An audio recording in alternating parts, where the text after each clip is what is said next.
नमस्कार। प्रस्तुत है रतनचंद्र रत्नेश के लघु कथा संग्रह कोई अपना से लघु कथाएं।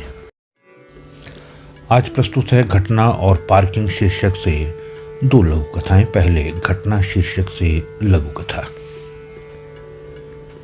विद्यालय में हिंदी के अध्यापक तीसरी कक्षा के छात्रों को देशबंधु स्वर्गीय चित्तरंजन दास के बचपन की एक घटना सुना रहे थे। एक दिन बालक चित्तरंजन दास ने अपने पिताजी से कहा, मुझे 7 रुपए चाहिए। पिता ने उत्सुकता से पूछा, रुपयों का क्या करोगे? बालक बोला, बड़ा ज़रूरी काम है, दीजिए ना, आपको बाद में बता दूंगा। पिता चुप हो गए। उन्हें अपने पुत्र पर पूरा भरोसा था कि वो जो कुछ करता है अच्छा ही करता है। उन्होंने जेब से 7 रुपये निकाल कर दे दिए, लेकिन अपने नौकर को ये कहकर पीछे लगा दिया कि देखें लड़का रुपयों का क्या करता है। बालक चित्तरंजन दास एक गरीब लड़के को लेकर एक किताब की दुकान पर गए और वहां उसे किताबें खरीद कर दी। साथ ही बाकी के बचे हुए पैसे से उस लड़के को पाँव के चप्पल भी खरीद दिए। नौकर ने जो कुछ देखा वो उसके पिता से कह दिया। पिता बहुत प्रसन्न हुए और उनकी आंखें डबडबा आई। ये प्रेरक प्रसंग सुनाकर शिक्षक ने बच्चों से पूछा, अच्छा तो बच्चों बताओ कि इस घटना से तुम्हें क्या शिक्षा मिली? बच्चों ने संबोधित स्वर में कहा, हमेशा गरीबों की सहायता करनी चाहिए। स्कूल से छुट्टी के बाद अमित ने आकर अपने पापा से कहा, पापा मुझे 50 रुपये दीजिए। अमित के पापा एक संपन्न व्यापारी थे। उन्होंने पूछा, 50 रुपये का क्या करोगे बेटा? पापा हमारे स्कूल के बाहर जो गरीब औरत बैठी रहती है उसे दूंगा। सुनते ही पापा उसे झिड़कने लगे, वो तेरा दिमाग तो नहीं, फिर क्या है क्या? गरीब औरत को 50 रुपये देगा?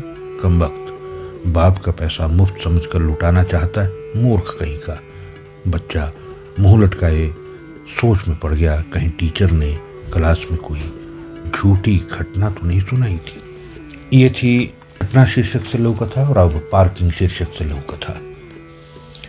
समाज में बुजुर्गों की समस्या और उसका समाधान पर एक वक्तव्य आयोजित किया गया।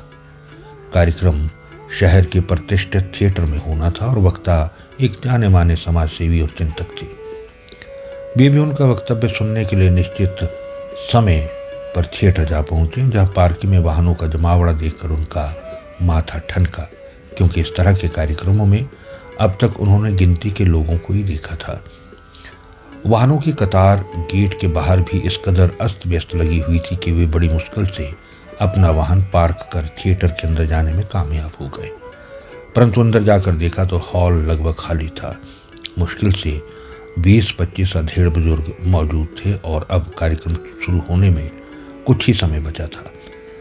वे अपनी उम्र की एक अधेड़ के बगल में जा बैठे और उत्सुकतावश उनसे पूछने से अपने आप को रोक नहीं पाए, जनाब बाहर कारों की इतनी बड़ी तादाद और यहाँ अंदर गिने चुने लोग, माजरा कुछ समझ में नहीं आया। वे मुस्कुराए, कहाँ जाएंगे? बगल के थिएटर में फिल्मों में आइटम सॉन्ग करने वाली कोई हीरोइन आई है। वहाँ पार्किंग कम पड़ गई तो लोग इस थिएटर के परिसर में अपनी गाड़ियाँ खड़ी करके वहाँ चले गए। तो ये थी रतनचंद्र रत्नेश के लघु कथा संग्रह कोई अपना से घटना और पार्किंग शीर्षक से लघु कथाएं। आज के लिए इतना ही, फिर मिलता हूँ कुछ और लघु कथाओं के साथ। नमस्कार।